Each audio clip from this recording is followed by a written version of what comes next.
हमने last time एक result किया था, क्या किया था, E is equal to minus D V by D R. तो मैं 2 लाइन में समझाता हूं इसे। हमने ये डिस्कस किया था कि अगर आपके पास कोई इलेक्ट्रिक फील्ड, ये रहा इलेक्ट्रिक फील्ड ऐसे है, और आपकी जो डिस्प्लेसमेंट है, इलेक्ट्रिक फील्ड ऐसे है, डिस्प्लेसमेंट डी आर भी ऐसे ही है, डी आर भी ऐसे ही है, यानी कि ई और डी आर में एंगल क्या है, 0। तो यू कैन अप्लाई, कोई भी 2 पॉइंट ले लो, you can apply E is equal to minus D V by D R. ये रिजल्ट था। फिर मैंने ये भी समझाया था कि अगर आपका इलेक्ट्रिक फील्ड ऐसे है, ये आपका इलेक्ट्रिक फील्ड है ऐसे, लेकिन आपकी जो डिस्प्लेसमेंट है वो ऐसी नहीं है, डिस्प्लेसमेंट मान लो ऐसी है, ये आर वेक्टर है, सच दैट ई और डी आर में एंगल क्या है, थीटा। चार्ज पार्टिकल को ऐसे लेके गए हो, ऐसे की बजाय ऐसे, तो रिजल्ट क्या यूज करेगा, E cos theta is minus D V by D R. ये 2 रिजल्ट हमने सीखे। आज हम इसे लगाना सीखेंगे कि किन किन न्यूमेरिकल में रिजल्ट को कैसे यूज करना है। ठीक है, यहां तक। इसका पहला न्यूमेरिकल था, देखो ये तो कम यूज होता है, ये तो एक आध क्वेश्चन जिसमें यूज होगा, ज्यादातर क्वेश्चन में एंगल 0 ही होता है, स्पेशली एनसीईआरटी में तो पक्का ही 0 होता है, वो तो थीटा एंगल में देते ही नहीं है। कंपटीशन पीवाईक्यू के अंदर आया हुआ है, मैंने देखा है एंगल थीटा के साथ क्वेश्चन आ जाते हैं। तो वैसे नॉर्मली आप बुक्स में E minus D by D R ही देखेंगे, क्योंकि ई और डी आर में एंगल हमेशा क्या लिया जाता है, 0। हम चार्जेस को या 2 पॉइंट जिनमें पोटेंशियल डिफरेंस लेना है वो इलेक्ट्रिक फील्ड के साथ ही लेते हैं। तो जिसका पहला एग्जाम्पल मैंने आपको लास्ट टाइम करवाया था, इसको यूज कैसे करना है। पहले न्यूमेरिकल में ये बताया था कि अगर आपको एक्स एक्सिस पे 2 पॉइंट गिवन है, एक्स कोऑर्डिनेट गिवन है, पोटेंशियल्स गिवन है, और आपको ई की वैल्यू पूछ ले, पोटेंशियल की 2 वैल्यू से कहेगा ई निकालो, तो आपने कैसे करना है, फाइनल पोटेंशियल माइनस डीवी की जगह final potential minus initial potential, और डीएक्स की जगह final x coordinate minus initial x coordinate, ऐसे। तो ई की वैल्यू आई थी, ये लास्ट टाइम हमने किया था, और मैंने बताया था कि आप E is minus D V by D X use करना, क्योंकि एक्स एक्सिस चल रहा है तो यहाँ पर डी आर की जगह क्या यूज हो जाएगा, डी एक्स यूज हो जाएगा, और अगर वाई एक्सिस होगा तो डी वाई यूज हो जाएगा। ये डिस्कस किया था। और इसमें न्यूमिनेटर में क्या पुट करते हैं, final potential minus initial potential, और डी एक्स में की जगह final x coordinate minus initial x coordinate. ये पहला न्यूमेरिकल था। तो पहला न्यूमेरिकल क्लियर है। दूसरा न्यूमेरिकल ऐसा आएगा, इसके ऊपर इसकी टाइप बता रहा हूं। अगर आपको वो ये कहे कि v की वैल्यू है 4x² या माइनस 4x², और वो ये बोले कि find the value of E निकालो at x is equal to 2 metre, तो याद रखना रिजल्ट क्या यूज करेंगे, माइनस डी वी बाई कितना, डी एक्स, एक्स आर नहीं, क्योंकि v किसके अलोंग चल रहा है, एक्स एक्सिस, तो आप x यूज कर लेना। यहां से जब आप डिफरेंशिएट करोगे d by D x of minus 4x² minus minus plus, answer क्या आएगा, 8x, और फाइनली x की जगह क्या पुट करोगे, 2 मीटर, तो e की वैल्यू क्या आएगी, 16। तो v से e कैसे निकलते हैं, बात समझ में आ रही है। तो आपको v किस फॉर्म में गिवन होगा, x की फॉर्म में, तो आपने रिजल्ट क्या लगाना है, minus D V by D X. लेकिन अगर आपको वो v देता है 4 टाइम्स y², तो फिर फॉर्मूला चेंज कर देना, फिर फॉर्मूले में क्या लगाएंगे, e इज इक्वल टू कितना, minus D V by D Y लगा देना, तो minus D by D Y of क्या आएगा, 4y², तो यहां से डिफरेंशिएट करना, माइनस 8y आंसर है। और अगर ये v z की फॉर्म में देता है तो minus D V by D Z. क्या ये पॉइंट यहां तक क्लियर है, कोई डाउट इसमें, ठीक है। लेकिन प्रॉब्लम तब है, ये क्लियर है यहां तक, नॉर्मल क्वेश्चन यहीं तक चलते हैं, एनसीईआरटी यहीं तक खेलती है, लेकिन नॉर्मली आपके नीट और मेन में क्वेश्चन देखा गया है कि अगर आपको v x y और z तीनों की फॉर्म में दे दे इकट्ठा, अब या तो आप कहोगे minus D V by D X करूं, नहीं हो पाएगा क्योंकि y और z भी प्रेजेंट है, डी वाई करूं नहीं हो पाएगा, डी जेड करूं नहीं हो पाएगा क्योंकि v में x y z तीनों चीजें प्रेजेंट हैं। तो फिर वहां पर एक ही फॉर्मूला काम आएगा, ये फॉर्मूला है, इसको बोलते हैं पार्शियल डिफरेंशिएशन। इसे फॉर्मूला रजिस्टर में नोट करो, इस फॉर्मूले को नोट करो, E vector is minus partial derivative of D V by D x I cap, D V by D Y J cap, और D V by D Z के cap. इसको करना कैसे भी बताता हूं, आप नोट कर लो फॉर्मूला एक बार, तो फॉर्मूला रजिस्टर में नोट कर लो।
ठीक है, तो फॉर्मूला लिख लिया सबने।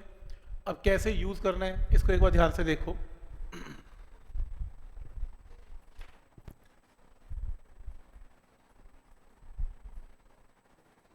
देखो यूज करने का तरीका ये है कि अगर मान लो मैं आपसे एक क्वेश्चन पूछूं कि डिफरेंशिएशन ऑफ, देखो ये डी है, फुल डिफरेंशिएशन है किसका, x प्लस वाई, तो आप बोलोगे dx, इसे ओपन करोगे d by D x of y, ये करोगे, इसकी जगह 1 पुट करोगे, इसकी जगह dy बाई डी एक्स, इसको ऐसे ही छोड़ दोगे, बात खत्म, डन। लेकिन अगर ये पार्शियल, ये सिंबल है पार्शियल डिफरेंशिएशन का, ये देखो ये रहा, अगर आप इसे यूज करोगे, ये देखो ऐसे, ये लो, तो पार्शियल डिफरेंशिएशन के अंदर अगर differentiation with respect to x है, x के अलावा जो भी तुम्हें चीज दिखे उसको ये क्या मान लेगा, कांस्टेंट। तो अगर y कांस्टेंट मान रहा है तो कांस्टेंट की डिफरेंशिएशन क्या है, 0, आंसर क्या आएगा 1। लेकिन ये कांस्टेंट नहीं मानता y को, ये कांस्टेंट मान लेगा y को।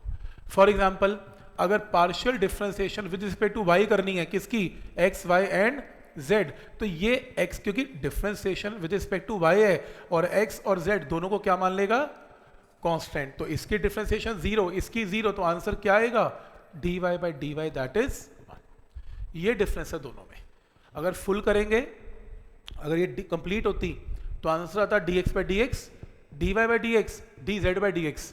पार्शियल है, सबसे पहले वो x और z को क्या मान लेगा, कांस्टेंट, तो उड़ा ही देगा, कांस्टेंट है, इसकी डिफरेंशिएशन 0 है, छोड़ दो, तो क्या बचेगा, dy by D y is 1। ये फर्क है, मैं लगा के दिखाता हूँ आपको कैसे लगाना है। जैसे आपको अगर न्यूमेरिकल आता है ऐसा, जिसमें v का फॉर्मूला गिवन है x y z और आपको ई वेक्टर निकालना है, तो उठा के इस पूरे v को यहां पुट करो, यहां पुट करो और यहां पुट करो, ये देखो ये बन गया result, minus partial differentiation of d by D x of V i cap, d by D Y of जो है वी जे कैप और वी के कैप, लगा दिया।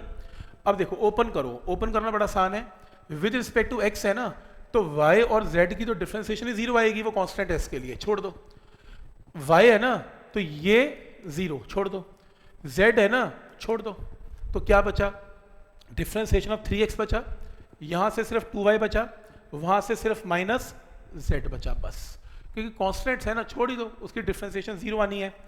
अब 3 बाहर आ गया, dx बाई डी एक्स 1, 2 बाहर आ गया, dy बाई डी वाई 1, और फिर -1 आ गया, आंसर आ गया, डन, क्लोज। ऐसे करना है इस क्वेश्चन को सॉल्व, और ये पी वाई क्यू के अंदर आया हुआ है, मेंस और नीट में, दोनों में आया। समझ में आ रहा है यहां तक? वो फॉर्मूला है, v अगर x y z में गिवन है पार्शियल लगेगी।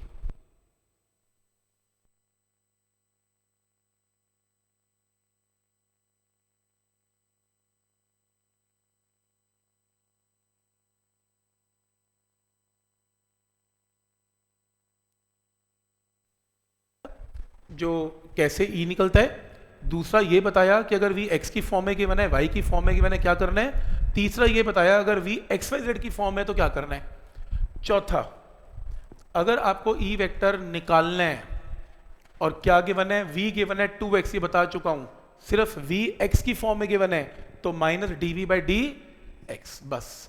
और अगर वेक्टर फॉर्म लगाना है तो आई कैप भी लगा दो, आंसर सही है, ये डिस्कस कर चुका हूं। नेक्स्ट है, अगर ई वेक्टर फॉर्म में गिवन है और वो तुमसे ऐसा क्वेश्चन पूछे, find v of A B when charge is taken from r A vector to r B vector, ये बड़ा अजीब सा क्वेश्चन है, स्टैंडर्ड क्वेश्चन है, एक ही टाइप का क्वेश्चन है, एक ही स्टाइल है करने का, क्या है बताता हूं। ई वेक्टर गिवन है, पोटेंशियल डिफरेंस निकालना है v ऑफ ए बी। अब स्टूडेंट ये सोचते हैं वी ए बी में V A minus V B निकालूं या V B minus V A निकालूं, रूल है, वी ए बी का मतलब V A minus V B है, वी बी ए का मतलब V B minus V A, पहले तो ये समझ लो। अब ऑब्जेक्टिव क्वेश्चन स्टार्ट करेंगे, उसमें ये जो है सिंबल्स है, लिख लो पहले फॉर्मूला रजिस्टर में, वी ए बी का मतलब V A minus V B है, वी बी ए का मतलब V B minus V A है, पहला स्टेप, ठीक है।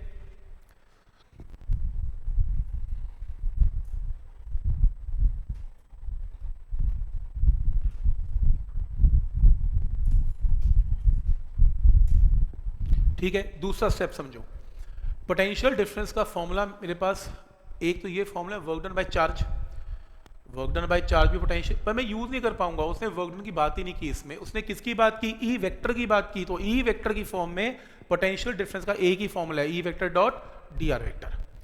तो minus of integration of E dot D R, और यहां पर भी minus of integration of E dot D R. लेकिन इंपॉर्टेंट है, अगर आपको वी ए बी निकालना है, यानी कि V A minus V B निकालना है, तो ये आपका कौन सा पोटेंशियल माना जाएगा, फाइनल, और ये कौन सा है, इनिशियल। लेकिन जो लिमिट्स लगानी सिखाई थी यहां पे, ये कौन सी होती है, इनिशियल, और ये कौन सी होती है, ये देखो, ए फाइनल है, बी इनिशियल है, तो आर बी इनिशियल नीचे आएगा और आर ए फाइनल आएगा। देखो ना, फाइनल इनिशियल इनिशियल फाइनल, तो इसमें ए फाइनल है तो ए ऊपर आएगा, बी इनिशियल है तो बी नीचे आएगा। तो पॉइंट समझ में आ रहा है। तो ये फॉर्मूला बुक में लिखे हुए, नोट कर लो, दोनों फॉर्मूलाज सेम है। इसे फाइनल मान लो, इसे इनिशियल, तो इनिशियल कौन है, बी, तो यहां पे लिमिट में क्या आएगी, आर बी, इनिशियल फाइनल। तो फॉर्मूला लिख लो, इसके स्टैंडर्ड फॉर्मूला है इसके।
निकालना है V A B. V A B क्या होता है, V A minus V B, formula लिखवा दिया, वैल्यूज पुट करने का टाइम आ गया। ई वेक्टर की जगह ई वेक्टर, ऐसे क्वेश्चन में डी आर वेक्टर की जगह क्या पुट करना है, डी एक्स आई कैप, डी वाई जे कैप और डी जेड के कैप, अपने मन से लेना है, डी एक्स डी वाई और डी जेड। और लिमिट्स में r of B vector, r B की लिमिट्स देखो, आर बी के कोफिशिएंट्स बोलो 2, 1, -2, आर ए के कोफिशिएंट्स हैं 1, -2 और 1, ये देखो आर बी के कोफिशिएंट्स, आर ए के कोफिशिएंट्स। ये नई टाइप की इंटीग्रेशन है, ये पहले नहीं किया आपने। अब इसका डॉट प्रोडक्ट लो, आई को आई के साथ, जे को जे के साथ, के को के के साथ, तो ये टर्म आएगी आपके पास। अब इसके अंदर क्या करना है आपको, integration of first term, 2 dx की इंटीग्रेशन सिर्फ 2x, 3 dy की इंटीग्रेशन में 1 dy क्या होता है y, और 4 dz की z। Lower limit upper limit, limits कैसे पुट करनी है, लिमिट्स में एक बार x की जगह 1, y की जगह -2, z की जगह 1, ये रहा।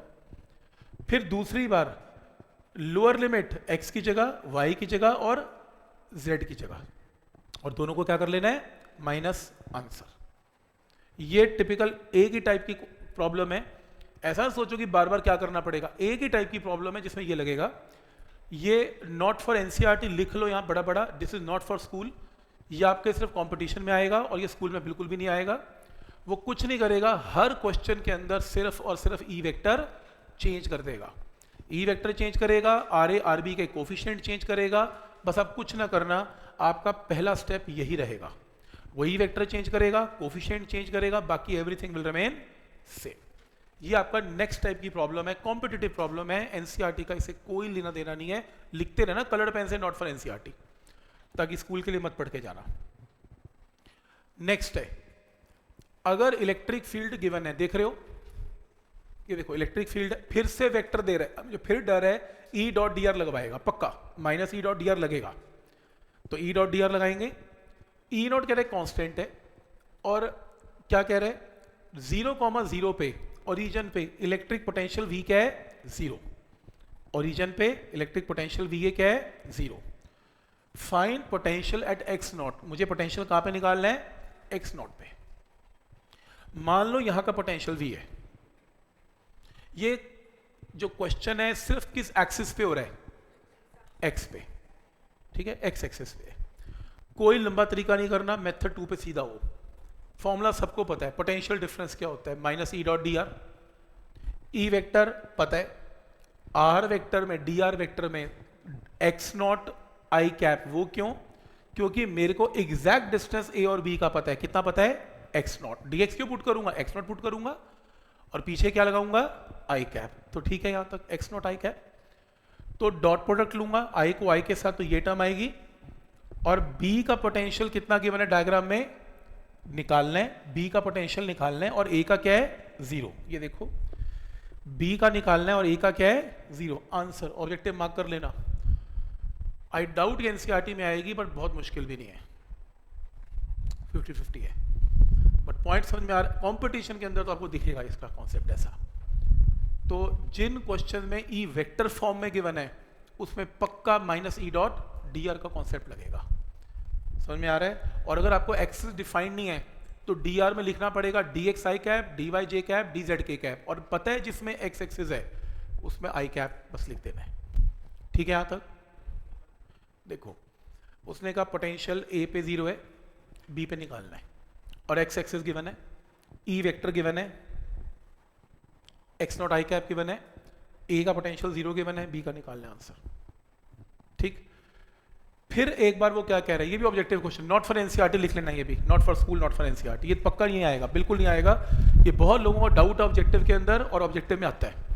आपको ई वेक्टर दे दिया उसने, अब 100% एक बात में मैं श्योर हूँ, ई डॉट डी आर तो पक्का लगेगा, पक्का लगेगा। और मुझे क्या निकालना है, वी निकालना है। कोई पॉइंट की बात ही नहीं कर रहा, ए पे बी पे, क्या बस वी निकाल दो। अब बड़ी अजीब सी बात है, वी निकाल दो। अब कुछ गिवन तो है नहीं, पहला फॉर्मूला ये तो पक्का लगेगा लगेगा क्योंकि ई वेक्टर है, ई वेक्टर पुट कर दो। अब डी आर वेक्टर पता ही नहीं, जब पता ही नहीं तो क्या लगाना होता है, डी एक्स आई कैप, डी वाई जे कैप, डी जेड के कैप, लगा दिया। अब डॉट प्रोडक्ट, आई वाली टर्म को आई के साथ तो वाई डी एक्स, जे वाली टर्म को जे के साथ एक्स डी वाई, और के तो है ही नहीं, छोड़ दो। तो ये टर्म आ गई। अब मुझे v निकालना है और मुझे इतना आइडिया पता है, अगर मैं इंटीग्रेट कर दूंगा तो 1 dv की इंटीग्रेशन v देगी, तो मैं इसे इंटीग्रेट करता हूं। लेकिन इंटीग्रेशन करने से पहले जरा ध्यान से देखना इसे, y into differentiation of x plus x into differentiation of y, u into v का फॉर्मूला है डिफ्रेंसिएशन का, differentiation of u into v।